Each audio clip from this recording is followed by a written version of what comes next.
ॐ नमः वीराक्षसागरेभ्यः। ॐ नमः वीराक्षसागरेभ्यः।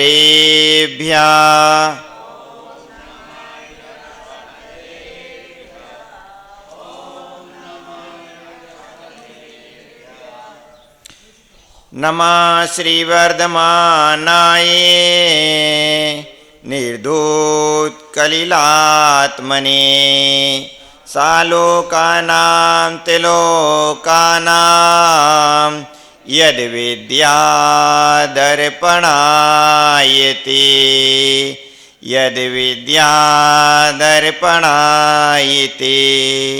गुरुर्हत् गुरुसिद्ध गुरुराचार्य पाठिका गुरु साक्षात् परम साधु तस्मै श्री गुरवे नमः। तस्मै श्री विराग गुरवे नमः। तस्मै श्री विराग गुरवे नमः। अनंत अनंत सिद्ध परमेष्टि भगवान की, देवादिदेव 1008 श्री पार्श्वनाथ भगवान की, देवादिदेव 1008 श्री श्रीमंदर स्वामी भगवान की, परम पूज्य आचार्य समंत्रभद्र स्वामी की, परम पूज्य वासल रत्नाकर आचार्य श्री विमल साजी महाराज की, परम पूज्य तपस्वी सम्राट आचार्य श्री सन्मति साजी महाराज की, परम पूज्य राजचंद भारत गौरव गणाचार्य गुरुदेव एक श्री विराग साजी महाराज की, परम पूज्य आचार्य श्री विशुद्ध साई महामुनि राज की, अहिंसामयी विश्व धर्म की।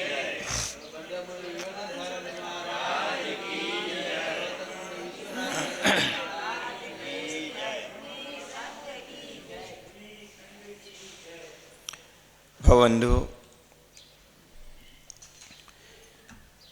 प्राचीन दिगंबर जैन मंदिर प्रणावा परम पूज्य आचार्य भगवान समंतवद स्वामी, जिन शासन के महान उद्भट विद्वान, जिन्होंने रत्नकंड श्रावकाचार, आत्ममीमांसा जैसे महान ग्रंथों की रचना की,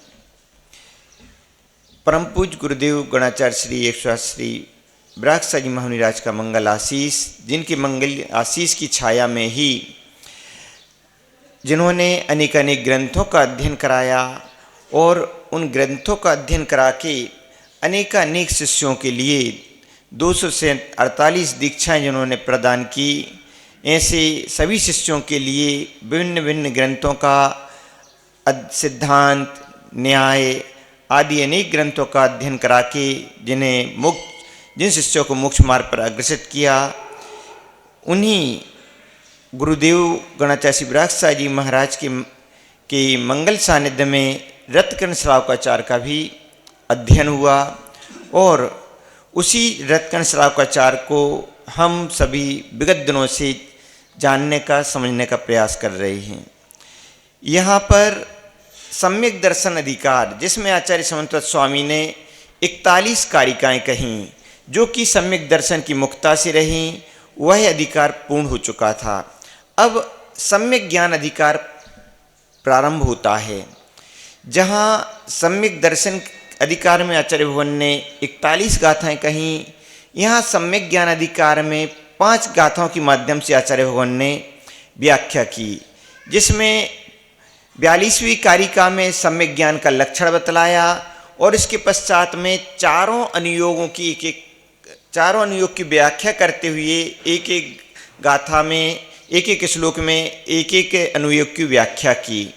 इस प्रकार से 5 श्लोकों में यह सम्यक ज्ञान अधिकार कहा है, जिसमें इस 42वें नंबर की कारिका में आचार्य भगवान सम्यक ज्ञान का लक्षण बतलाते हुए कहते हैं, अन्यूनमतिरिक्तं याथा तथ्यं विना च विपेरितात् निस्संदेहं वेद इदाहुस्तज्ञानमाग्मिनः। यहाँ आचार्य भगवान बतला रहे हैं कि आगमिनः जो आगम के ज्ञाता पुरुष होते हैं, ऐसे आगम के ज्ञाता पुरुष उन्होंने ज्ञानम सम्यक ज्ञान का स्वरूप बतलाते हुए कहा है अन्यून मंति रिक्तम। जो वस्तु के स्वरूप को कैसा जानता है, अन्यून अर्थात न्यूनता से रहित जानता है, और अनतिरिक्तम अर्थात अधिकता से रहित जानता है। वस्तु के स्वरूप को न्यूनता से भी रहित जानना और अधिकता से भी रहित जानना, और विनाचा विपरीतता से रहित जानना। याथा तथ्यम जैसे का तैसा जानना। निस्संदेहम वेदे संदेह रहित वेद जानना। वैसे ही आगम के ज्ञाता पुरुष क्या करते हैं, ज्ञानम, उसी के लिए ज्ञान कहते हैं। एक 4 चरणों के माध्यम से कितना सुंदर स्वरूप आचार्य भगवान ने इस सम्यक ज्ञान का दिया।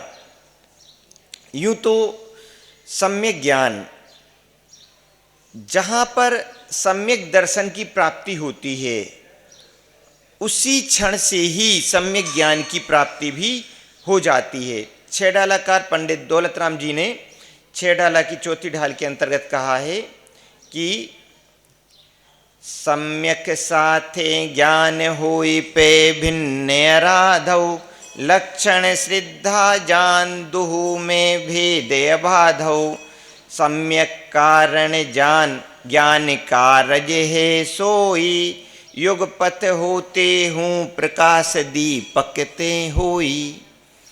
यहाँ पर पंडित जी ने बहुत सुंदर व्याख्या की। सम्यक साथे ज्ञान होई पे भिन्न राधो, सम्यक दर्शन के साथ ही सम्यक ज्ञान उत्पन्न हो जाता है।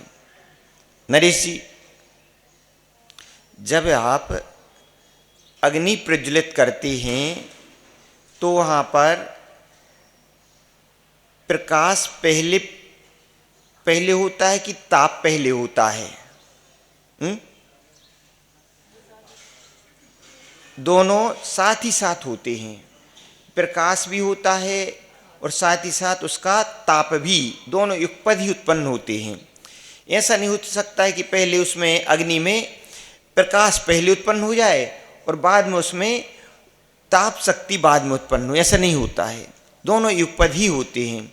इसी प्रकार से जैसे ही सम्यक दर्शन की प्राप्ति होती है उसी क्षण से सम्यक ज्ञान की प्राप्ति होती है। सम्यक दर्शन होते ही जो ज्ञान था अभी तक मिथ्यात्व के रूप में था, उसी क्षण से वह ज्ञान क्या हो जाता है, सम्यक रूप में बदल जाता है। वह मिथ्या ज्ञान जिसकी अभी तक संज्ञा थी वह सम्यक ज्ञान संज्ञा को प्राप्त हो जाता है। ऐसे कैसे हुआ? आप कहेंगे ज्ञान तो वही था। महाराज जी, ऐसा कैसे अंतर आ गया कि पहले वह उसका मिथ्या ज्ञान था और सम्यक दर्शन हुआ तो उसी क्षण से सम्यक ज्ञान हो गया? तो जब तक श्रद्धा नहीं रहती है, 7 तत्वों पर श्रद्धा नहीं है, सच्चे देव शास्त्र गुरु पर श्रद्धा नहीं है, श्रद्धा नहीं है तो वही ज्ञान मिथ्या ज्ञान का कार्य कर रहा था। श्रद्धा नहीं थी, 7 तत्वों पर श्रद्धा नहीं थी, लेकिन जैसे ही 7 तत्वों पर श्रद्धा हुई कि जीव तत्व भी होता है, अजीव तत्व भी होता है, लेकिन जीव तत्व अलग है और अजीव तत्व अलग है। 6 पदार्थों पर श्रद्धा हुई कि जीव अलग है और पुद्गल अलग है। यह जो ही श्रद्धा उत्पन्न हुई कि जीव अलग है, पुद्गल अलग है, यह श्रद्धा उत्पन्न हुई तो क्या हुआ, सम्यक दर्शन का प्रादुर्भाव हुआ।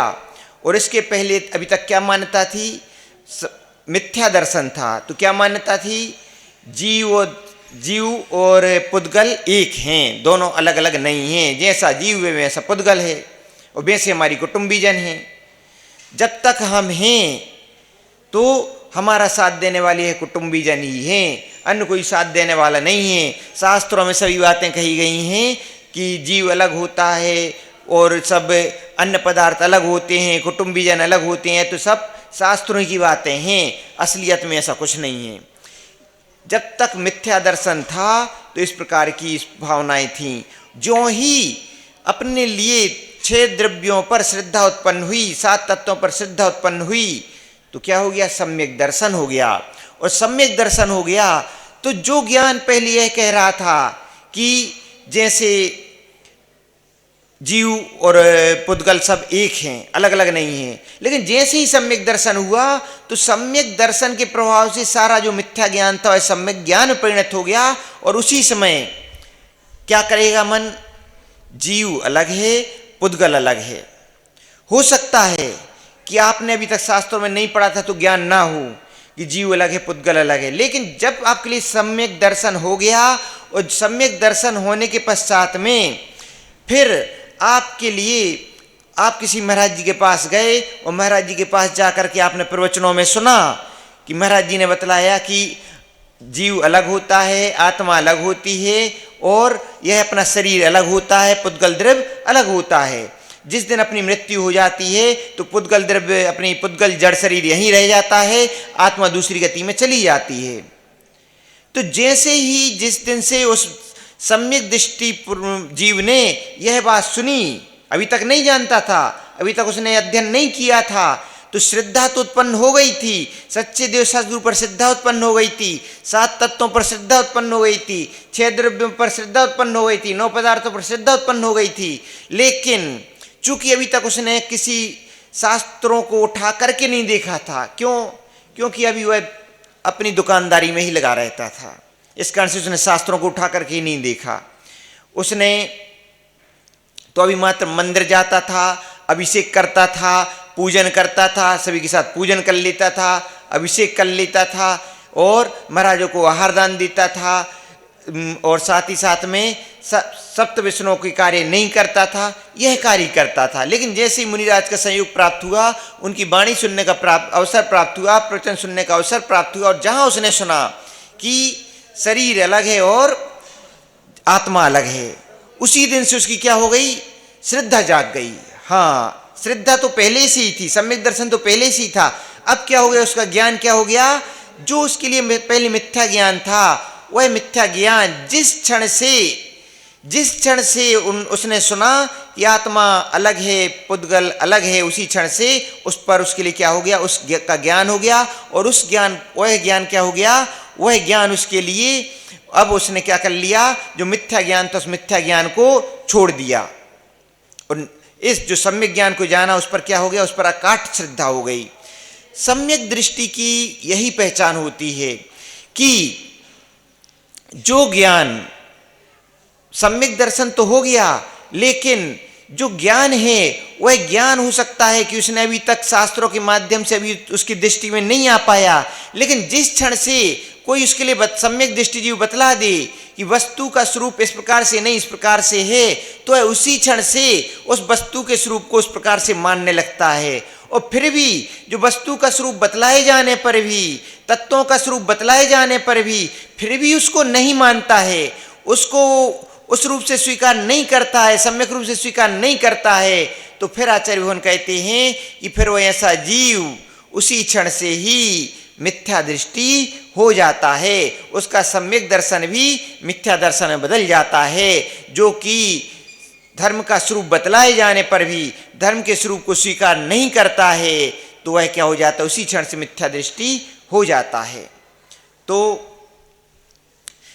इस प्रकार से यह सम्यक ज्ञान होता है कि सम्यक ज्ञान जो ही वस्तु के स्वरूप का भास होता है, आभास होता है, सत्स्वरूप का आभास होता है, तो इसी क्षण से वस्तु के सत्स्वरूप को जान लेता है और उस प्रकार आचरण करने लगता है।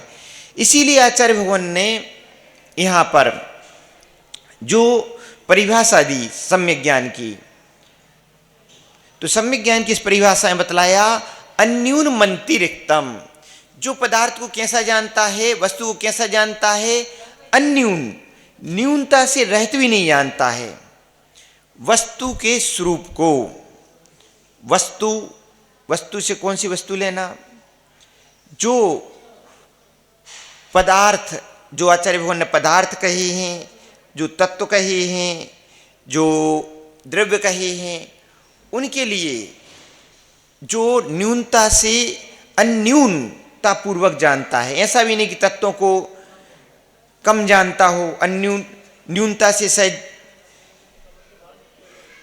जो न्यूनता से रहित जानता है। अन्यून अर्थात जो वस्तु को, पदार्थों को न्यूनता से रहित जानता है, अर्थात ना कम जानता है और ना अंतिरिक्तम, ना अधिक जानता है, ऐसा भी नहीं कि उसके विषय में अधिक जानता हो। तो पदार्थों को, तत्वों को ना कम जानना ना अधिक जानना। अब तत्व तो मुख्य रूप से कितने कहे गए हैं? जो कि धर्म के मार्ग पर जो आवश्यक तत्व बतलाए गए, तो कितने बतलाए गए? 7 तत्व बतलाए गए। अब कोई 7 तत्वों के अतिरिक्त अन्य तत्व जोड़ ले तो नहीं। आचार्य भगवान कहते हैं अन्यून, न्यूनता रहित एवं अधिकता रहित। कोई कम जानने लगे, कोई कहे कि हम 7 तत्व नहीं, हम तो 7 तत्वों में से मात्र हम 2 तत्वों को जानते हैं। जीव को ही मानते हैं और अजीव को ही मानते हैं, बाकी को हम मानते ही नहीं हैं। बाकी जो 5 हैं उनको नहीं मानते हैं, 2 ही से काम चल जाता है। नहीं, जो आचार्य भगवान ने कहा वह उस विवक्षा को उस रूप से जानना, समझना। कोई यदि विवक्षा की जा रही हो, उसमें बतला रहे हैं कि 2 तत्वों की वस्तु के 2 स्वरूप को कह रहे हैं, एक जीव रूप में एक अजीव रूप में, तो वह व्याख्या विवक्षा हो सकती है। लेकिन तत्व कितने बतलाए? 7 ही बतलाए। तो तत्वों को 7 प्रकार से ही जानना। और याथा तथ्यम, यथा रूप से, याथा तथ्यम अर्थात जिस प्रकार से, यथार्थ जैसा का तैसा जानना, जैसा बतलाया उसी प्रकार से जानना। बिना चा विपरीता, विपरीतता से रहित जानना। अब वस्तु का स्वरूप कुछ बतलाया और मानने हम कुछ लगे, विपरीत मानने लगे। निस्संदेह, हम संदेह रहित मान जानना। यहाँ पर दिव्य संग्रह ग्रंथ में भी आचार्य सिद्धांत चक्रवर्ती नेमिचंद स्वामी ने भी जहाँ सम्यक ज्ञान का स्वरूप कहा, तो वहाँ पर भी कहा, क्या कहा है? संशय विमोह विभ्रम विभज्यम अपरसरुवस्य गहनम सम्मन्नानम सायार मणिभियम चा। तो वहाँ कहा है कि संशय विमोह विभ्रम, वस्तु को कैसा जानना? संशय से रहित जानना। और यहाँ पर भी क्या कहा? निस्संदेह, संदेह से रहित जानना। तो संशय से रहित जानना, संशय किसे कहते हैं? उभय कोटि स्पर्शी ज्ञान को संशय कहते हैं। 2 प्रकार का ज्ञान हो जाना, ऐसा भी है ऐसा भी है। जैसे अब संशय बना हुआ है, पीयूष भैया कोई व्यक्ति है, उसके लिए अरे महाराज जी बतला तो रहे थे कि स्वर्ग भी होते हैं नरक भी होते हैं। अब बतला तो रहे थे लेकिन देखे किसने हैं? जो तो साक्षात दिखता है उस पर विश्वास किया जाए। विज्ञान का युग है, ऐसा ही है कि नहीं है? विज्ञान का युग है, जो सामने दिखे वह माना जाए, जो सामने नहीं दिखे तो नहीं, कैसे माना जाए? अब वैज्ञानिक तो ना स्वर्ग के विषय में कुछ कहते हैं ना नरक के विषय में कुछ कहते हैं। इस कारण से विश्वास नहीं है। अब महाराज जी तो कई बार प्रवचनों में कहते हैं कि स्वर्ग भी होते हैं नरक भी होते हैं, लेकिन कैसे माना जाए? दिख तो रहा ही नहीं है। तो इस प्रकार का संशय होना मन में तो है कि अब महाराज जी कह तो रहे हैं, सो कह तो रहे हैं, अब मन में कुछ खटक तो रहा है लेकिन विश्वास नहीं कर पा रहा है। वहाँ दूसरी ओर वैज्ञानिकों की बात भी इसको लगी है, वैज्ञानिकों की बात भी सही है, वैज्ञानिक तो बहुत कुछ बतलाते हैं, तो उसकी बात भी सही लग रही है, इसकी बात भी लग रही है। तो वो क्या है, ना यहाँ का मान पा रहा है ना वहाँ का मान पा रहा है, बीच में ही अटका हुआ है। उभय कोटि स्पर्शी ज्ञान, उस बात को भी वह में भी उलझा हुआ है, इस बात में भी उलझा हुआ है। तो ये संशय ज्ञान होता है। और संशय और क्या बतलाया था? संशय विमोह, विमोह किसे कहते हैं? संशय विमोह विभ्रम। और एक होता है विपरीतता से सहज जानना, विपरीत जानना, किसी वस्तु को विपरीत जानना। विपरीत जानना यही कि स्वर्ग और नरक नहीं होते हैं। विपरीत वाला व्यक्ति क्या होता है? होते ही नहीं है, उसकी यह मान्यता होती है। संशय वाला तो ये सत्य है कि ये सत्य है, वह इस प्रकार से 2 के बीच में वो क्या हो रहा है, डमाडोल हो रहा है। लेकिन विपरीतता वाला तो नहीं, होते ही नहीं है। ना नरक होता है, ना स्वर्ग होता है, ना आत्मा होती है, कुछ नहीं होता है। चारवाक मत वाले यही मानते हैं। यावत् जीवम सुखम जीवित ऋणम घृत्वा घृतम पवेत भस्मीभूत देह से पुनरागमनम कुतः। पुनरागमन किसने देखा? तो यही मानते हैं कि जब तक जीने सुख से जियो, कर्जा लेकर के घी पियो, उनकी मान्यता ही रहती है। तो ये विपरीत मानने वाला व्यक्ति यही करता है कि जब तक जीना अच्छे सुख से जियो, क्या धर्म की बातें लगा रखी हैं। तो ऐसे व्यक्ति होते हैं, वह तो उनने क्या कर लिया, मंदिर की देरी पर कदम ही नहीं रखना। अब घर वाले जोर दे रहे हैं तो ठीक है, अब जोर देते हैं तो ठीक है भैया। कई बार माँ बच्चे से कह देती है जब तक चंदन लगा के नहीं आओगे भोजन नहीं मिलेगा। स्वयं भी क्या करता है, मंदिर जाएगा और वेदी में बस भगवान बैठे हैं कि नहीं बैठे हैं, बस उसने तो सिर पटका, ये चला, चंदन का टीका निकाला और लगाया और ये गया बाहर। तो इस प्रकार की स्थिति क्या हो जाती है, विश्वास नहीं है अभी धर्म पर, श्रद्धा नहीं है। तो इस कारण से वह विपरीतता से सहित अब कह रहे हैं सब ठीक है कर लिया, वहाँ की श्रद्धा से नहीं किया। जाकर के चंदन लगाने से मतलब चंदन लगना चाहिए। बीच में यदि चंदन कोई लेकर के जा रहा तो बीच ही मिल जाएगा तो वह तो कहेगा ये तो बहुत अच्छी व्यवस्था हो गई, ये तो चंदन लेकर के जा रहे हैं, हाँ दिखाओ एक टिकली हम भी लगाएं, टिकली लगाई और मंदिर जाने कभी आज उसका काम खत्म हो गया। तो इस प्रकार की श्रद्धा, कैसी विपरीत श्रद्धा होना कि विपरीत श्रद्धा के कारण से वह अपने अंदर ज्ञान को नहीं धारण कर पाता, और ज्ञान को नहीं धारण करने से वह भटकता रहता है, और भटकते भटकते जैसा अनादिकाल से भटकते रहे उसी प्रकार से भटकता ही रहता है। तो इस प्रकार से विपरीत ज्ञान होना और संदेह रहित, विपरीतता से सहित और अन्यून मनति रिक्तम, न्यूनता से रहित जानना, अधिकता से रहित जानना। ज्ञान को कैसा जानना, न्यूनता से भी रहित जानना और अधिकता से भी रहित जानना। तो आचार्य भगवान इस प्रकार के यह सम्यक ज्ञान के विषय में बतला रहे हैं कि इस प्रकार का यह सम्यक ज्ञान होता है। बंधु, जीवन में जो आनंद है, आनंद तो प्रत्येक व्यक्ति जी तो आनंद के लिए रहा है, सुख के लिए ही जी रहा है, लेकिन वास्तविकता यह है कि आनंद जहाँ है नहीं है वहाँ व्यक्ति आनंद को, सुख को खोजने का प्रयास करता है, और जहाँ सुख है वहाँ पर सुख को खोजने का प्रयास करता ही नहीं है। तो दुखों में ही सुख को खोजता रहता है।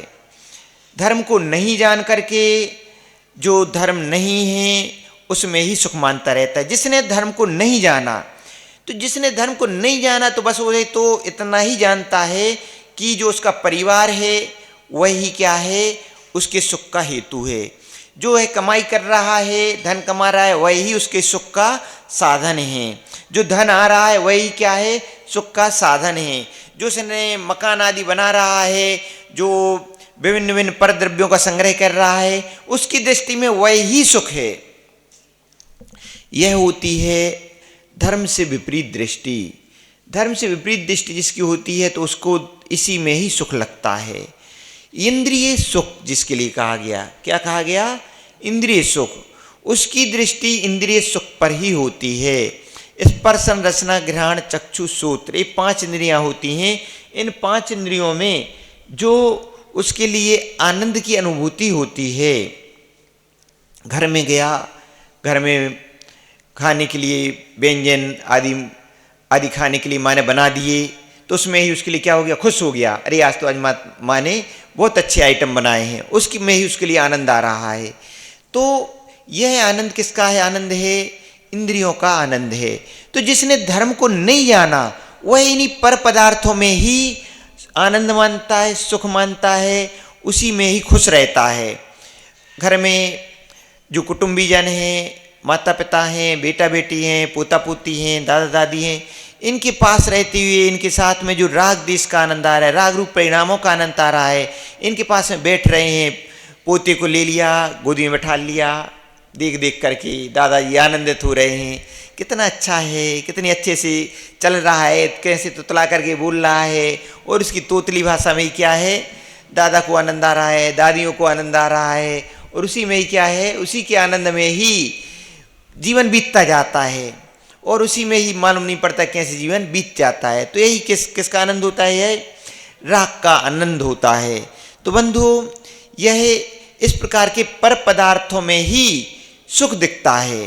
तो इस प्रकार से आचार्य भगवान कहते हैं कि जो इस प्रकार के अज्ञानी जीव होते हैं वह धर्म के स्वरूप को नहीं जान करके, और जो धर्म से अतिरिक्त अन्य स्थान हैं, अन्य पदार्थ हैं, उन पदार्थों में सुख मान करके उनमें ही जीता रहता है, और अपने समय को, इस मानव पर्याय को यूं ही व्यर्थ में ही खो देता है, उनको व्यर्थ में ही गंवा देता है। तो यहाँ पर आचार्य भगवान ने उसी सम्यक ज्ञान का लक्षण बतलाया कि सम्यक ज्ञान से को ना जान करके वह संसार में ही भटकता ही रहता है और संसार के स्वरूप को नहीं जान पाता है। तो यहाँ पर छेडलाकार ने कहा है सम्यक कारण ज्ञान कारज है सोई युगपथ होते हूँ प्रकाश दीपक ते होई। सम्यक क्या है? कारण। कारण के बिना कार्य नहीं होता। कारण के बिना कार्य हो सकता क्या? नहीं होता। यदि कहीं कोई कार्य हुआ है, कुमार ने घट बनाया, लेकिन घट क्या बिना मिट्टी के बन जाएगा क्या? बिना कुमार के बन जाएगा क्या? बिना उसमें जो चाक आदि रहता है, बिना चाक के बन जाएगा क्या? नहीं बन पाएगा। माँ ने भोजन बनाया, बढ़िया अच्छी रोटी बनाई, गर्मा गर्म रोटी बना दी। लेकिन रोटी बनाई तो रोटी क्या बिना ईंधन से बन जाएगी क्या? आपके पास चूल्हा ना हो, चूल्हा जानते? चूल्हा पुराने लोग तो सभी जानते हैं, अब अभी तो ये भी जानते होंगे। अब लेकिन छोटे बच्चों से पूछ लो, चूल्हा देखा? चूल्हा तो वो कहेंगे महाराज जी चूल्हा क्या होता है? वो तो बोलेंगे कि गैस वाला चूल्हा देखा महाराज जी हमने। गैस, पहले चूल्हे होते थे, तो चूल्हे में क्या होता था? लकड़ी लगाई जाती थी, उसको जलाया जाता था, परछाया जाता था और फूंका जाता था, और जब आंखों में अच्छे आंसू आ जाते थे तब हाँ मालूम पड़ता था कि हाँ कुछ मेहनत हो रही है। अब तो सब बढ़िया एक बटन चटकाओ सो बस गैस ऑन हो गया, ऑफ हो गया। तो चूल्हा होता है। अब चूल्हा ना हो, लकड़ी ना हो, कोई ईंधन ना हो, और फिर यहाँ पर आपके लिए पकी पकाई रोटियाँ मिल जाएं, आटा ना हो तो रोटी मिल जाएगी क्या? नहीं मिल जाएगी। बिना आटे की रोटी बन सकती क्या? नहीं हो बन सकती। बिना ईंधन की रोटी बन सकती क्या? नहीं बन सकती। तो जब एक कारण रूप सामग्रियां उपस्थित होती हैं, कारण रूप सामग्री आटा भी है, आटा में डालने के लिए जल भी है, जल को और साथ में ईंधन भी है, और आटा को गूंथने के लिए माँ भी है।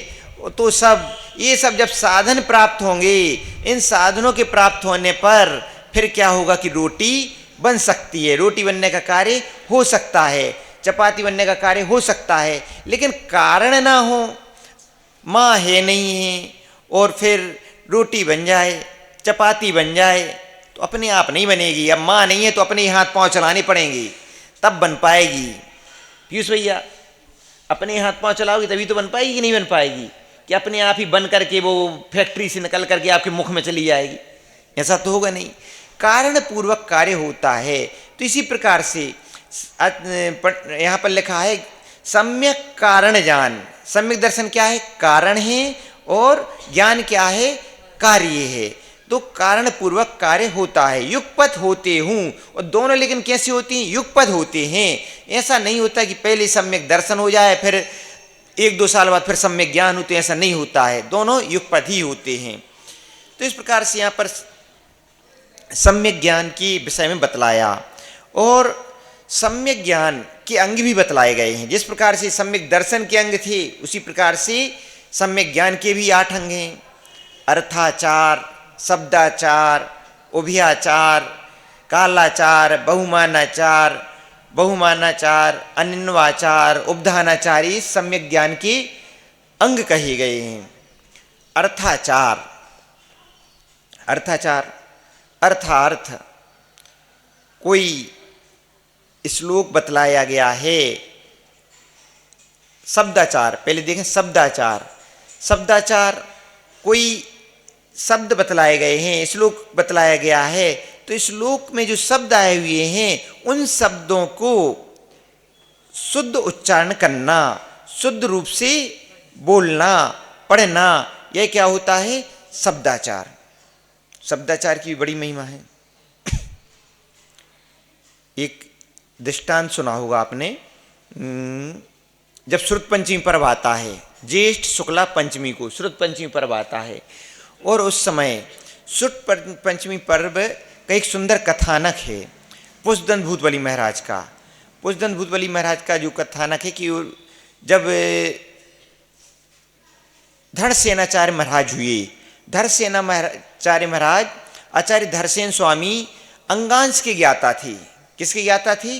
अंगांश के ज्ञाता थे। एक अंश के भी अंश मात्र के ज्ञाता थे। धीरे धीरे श्रुत का क्या होता रहा था? लोप हो रहा था, विस्मरण हो रहा था। और वो कितने ज्ञान के ज्ञाता रहे थे, तो मात्र उनके लिए अंग के एक अंश का ही ज्ञान था, इतना ही ज्ञान था। तो उनके लिए चिंता हुई कि धीरे धीरे ज्ञान का लोप होता जा रहा है, धीरे धीरे स्मृतियों में भी अंतर आता जा रहा है। तो इस जो हमारे लिए भी ज्ञान है, अन्य आचार्यों के लिए भी ज्ञान है, यदि उसके लिए उसका लेखन नहीं किया जाएगा तो आगे यह ज्ञान है आगे और विस्मृति को प्राप्त हो जाएगा। तो ऐसे उनके लिए भाव हुआ कि इस जो ज्ञान है उसका, जो वर्तमान में जो श्रुत शेष रह गया है, उसका लेखन किया जाए, ऐसा भाव उनके मन में आया। तो उन्होंने जो आचार्य अरहदबली स्वामी थे, अरहदबली स्वामी के सानिध्य में यति सम्मेलन चल रहा था, युग प्रतिक्रमण यति सम्मेलन चल रहा था। आचार्य अरहदबली स्वामी ऐसे आचार्य भगवान हुए, लगभग 2000 वर्ष पहले की बात है यह, कि जिनके सानिध्य में युग प्रतिक्रमण और यति सम्मेलन की बहुत सुंदर पद्धति उनके सानिध्य में वहाँ पर चलती थी। हर 5 वर्ष में युग प्रतिक्रमण कराती थी। उस समय भी वहाँ पर युग प्रतिक्रमण चल रहा था अरहदबली स्वामी के सानिध्य में। जो परम पूज्य गुरुदेव गणाचार्य श्री विराग जी महाराज हुए, उनके सानिध्य में भी जयपुर में 2012 में, झांसी करगुआ जी में 2017 में और बिरागुदेव तीर्थ पथरिया में 2023 में युग प्रतिक्रमण यति सम्मेलन का बहुत विशाल आयोजन किया गया। वहाँ पर भी परम पूज्य गुरुदेव के सानिध्य में भी लगभग 250-300 पिच्छियों के सानिध्य में वहाँ पर इस प्रकार के सम्मेलन किए गए थे। तो परम पूज्य गुरुदेव ने भी अरहदबली की उसी पद्धति का यह अनुसरण किया था जो कि 2000 वर्ष पूर्व आचार्य अरहदबली स्वामी ने यह युग प्रतिक्रमण यति सम्मेलन कराए थे। तो उसी पद्धति को परम पूज्य गुरुदेव ने भी जारी प्रारंभ किया था। जो पद्धति बंद हो गई थी उस पद्धति का प्रारंभ किया था। और वह पद्धति अब आगे भी, अभी 2028 में भी बात अभी प्रारंभ हो गई है। परम पूज्य आचार्य विशुद्ध साई जी के सानिध्य में भी बात अभी प्रारंभ हो गई है। और अभी 2023 में जो बिरागुदेव तीर्थ पथरिया में तीसरा जो युग प्रतिक्रमण आचार्य भगवान के परम पूज्य गुरुदेव के सानिध्य में हुआ था, वह अब उसकी परम पूज्य गुरुदेव तो नहीं है, लेकिन जो पट्टाचार्य विशुद्ध साई जी महाराज जी जिनको चयन करके गए हैं, परम पूज्य गुरुदेव जिनके लिए पट्टाचार्य चयन करके गए हैं, तो उनके सानिध्य में अगला यति सम्मेलन युग प्रतिक्रमण की 228 में होने की रूपरेखा प्रारंभ हो रही हैं। और आगे अब कुछ समय में, चूंकि अभी लगभग 1.5 साल बकाया है, तो अभी ये आगे और निश्चित हो जाएगा, तो स्थान भी फिर निश्चित हो जाएगा। तो जब वहाँ पर अरहदबली स्वामी के सानिध्य में यह यति सम्मेलन चल रहा था, तब उन्होंने एक पत्र उनके पास भेजा कि मेरी भावना है कि जो वर्तमान में जो श्रुत है उसका लेखन किया जाए, इसलिए आप 2 योग शिष्यों को हमारे पास में भेजें ताकि श्रुत का लेखन कराया जा सके। वहाँ पर आचार्य अरहदबली स्वामी के सानिध्य पास में जब वह पत्र पहुँचा, तब उन्होंने आचार्य धरसेन स्वामी की इस पवित्र निर्मल विचारों को जानकर के वह बहुत प्रसन्न हुई और उन्होंने अपने 2 योग शिष्य पुष्पदंत और भूतबली महाराज के लिए उनके पास में भेजा। बंधु, पहले बहुत सुंदर व्यवस्थाएं रहती थीं, समाचार विधि की बहुत सुंदर व्यवस्थाएं रहती थीं, आपसी प्रेम वात्सल बहुत अत्यधिक रहता था कि एक दूसरे आचार्यों के प्रति ऐसा इस प्रकार का वात्सल भाव रहता था कि तुरंत ही सामने वाले के मनोभाव को जानकर के उस रूप कार्य कर लिए जाते थे। लेकिन वर्तमान में जैसे जैसे समय बढ़ता जा रहा है, वैसे वैसे परिणतियों में भी चेंज होता जा रहा है। आजकल तो ऐसा होता है कि एक और तो शिष्यगण भी क्या होते हैं, शिष्यगण भी लौकिक लालसाओं के लिए अर्थात प्रभावना के चक्कर में पड़ कर के और जो इनसे दीक्षा ली है, दीक्षा लिए हुए ज़्यादा दिन नहीं होंगे और प्रभावना के चक्कर में इनको छोड़ करके निकल जाएंगे। और प्रभावना के चक्कर में क्या होगा, जहाँ ही दिखा कहीं पर ऐसे आचार्य भगवान भी मिल जाते हैं कि वह भी अकेले हैं, उनने भी कहा कि तुम हमारे पास आ जाओ और हमारे पास आ जाओ, हम आचार्य पद दे देंगे।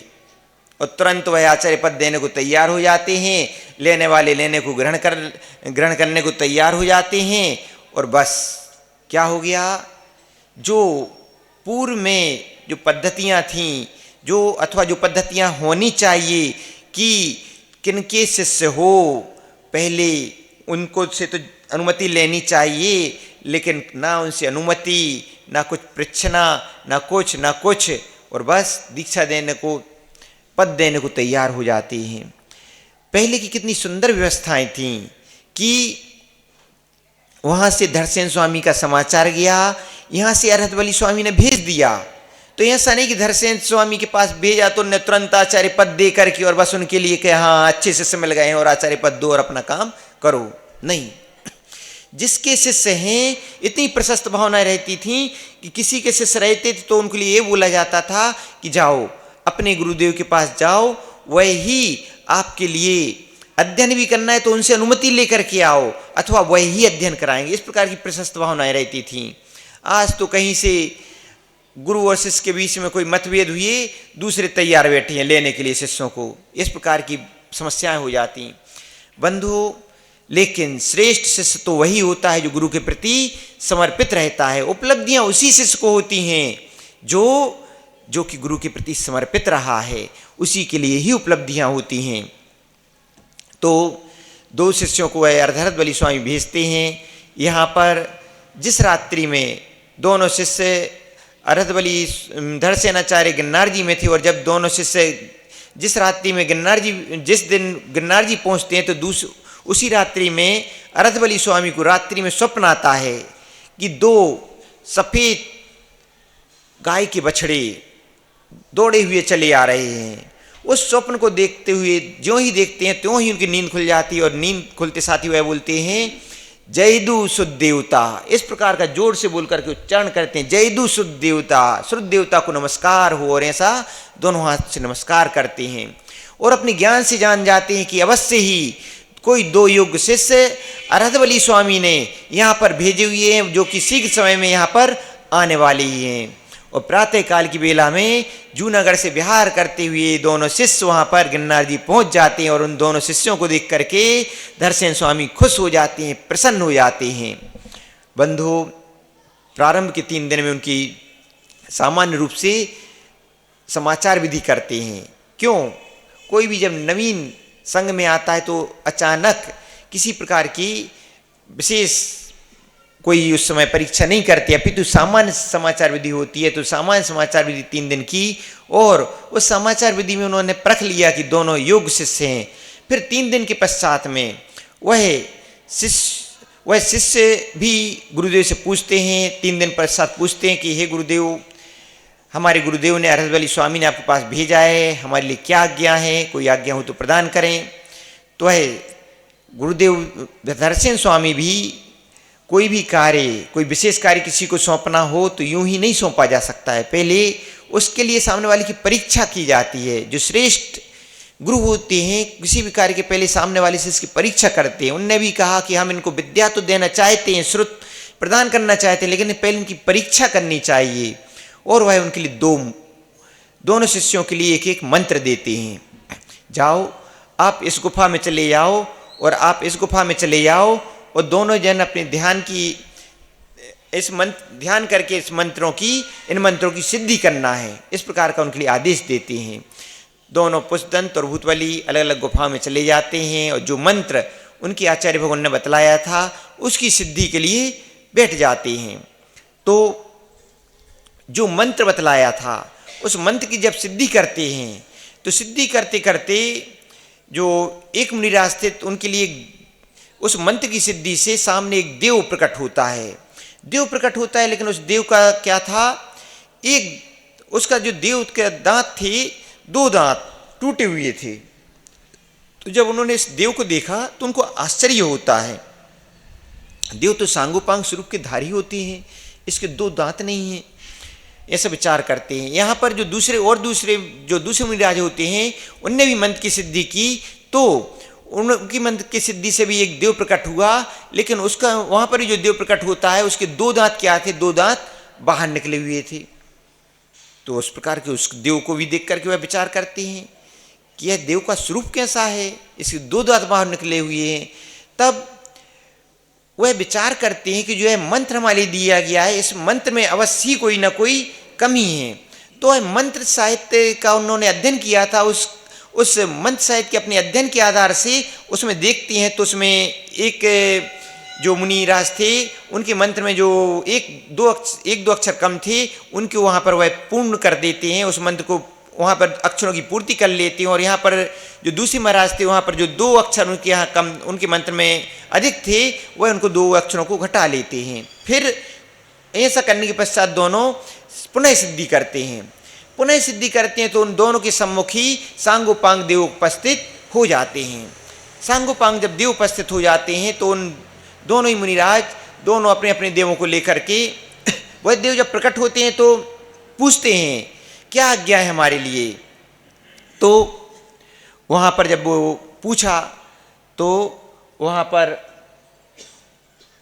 जब पूछा तो अन्न कोई होता तो क्या बोलता, क्या आज्ञा है हमारे लिए। क्या नाम है, शैलेंद्र भैया। आपके सामने तो आकर कोई देव पूछने लगे शैलेंद्र जी क्या आज्ञा है, तो शैलेंद्र जी तो कहेंगे अरे आज तो लॉटरी लग गई, अच्छा ये देव प्रकट हो गया है, क्या आज्ञा है। अभी हम सारी जो अभी तक विचार बना रहे थे सारी विचारों की पूर्ति करता हूँ। तुरंत कहेंगे कि एक महल यहाँ खड़ा कर दो, इस प्रकार की एक फैक्ट्री यहाँ खड़ी कर दो, बिल्कुल फैक्ट्री भी खड़ी हो जाएगी और महल भी खड़े हो जाएंगी। ऐसा नहीं करोगे। शैलेंद्र भाई तो कहते बिल्कुल ऐसा नहीं करेंगे, हम तो उससे कहेंगे कि हमारे लिए धर्म के सूत्र बतलाओ। बड़े बहुत प्रशस्त भाव हैं, जल्दी करना धर्म के सूत्रों को ग्रहण करने के लिए, देरी मत करना। तो उसने वहाँ पर क्या हुआ कि उसने कहा कि क्या आज्ञा है, तो उन्होंने कहा, दोनों मुनिराजों ने कहा कि हे देव, हमने तो हमारे जो गुरु थे उन्होंने आज्ञा दी थी कि इस मंत्र की सिद्धि करनी है, इस कारण से मैंने इस मंत्र की सिद्धि की और उसकी सिद्धि से आप उपस्थित हुए। आप तो हमारे गुरुदेव के पास चलिए और जो भी आज्ञा प्रदान करेंगे तो उसको आप पालन करना।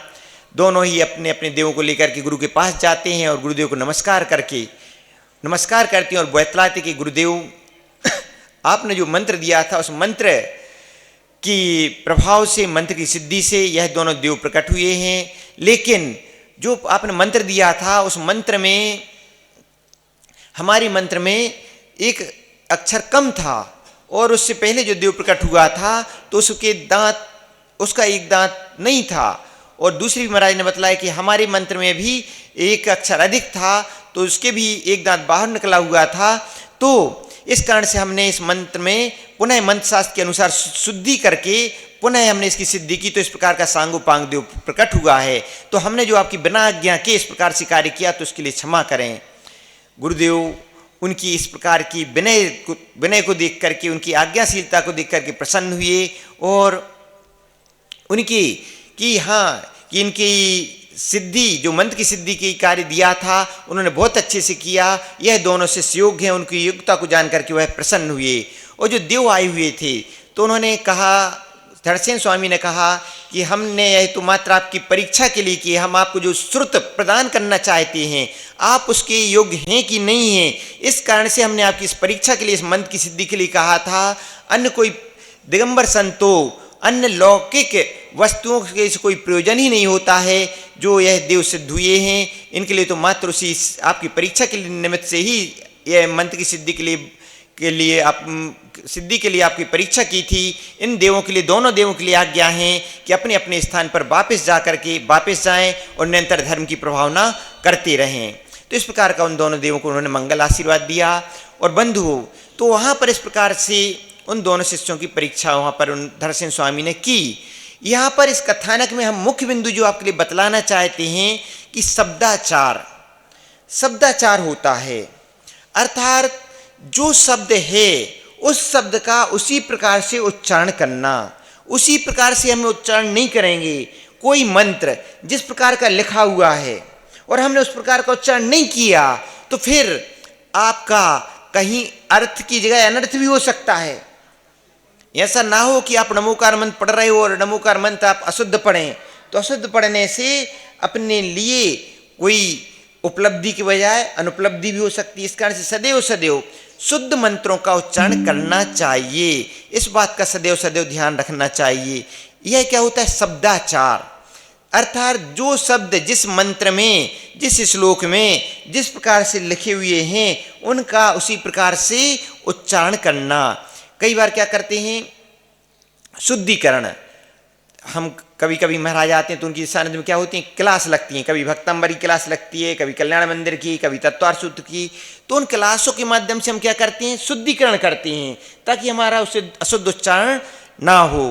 तो इस प्रकार से यह शब्दाचार होता है।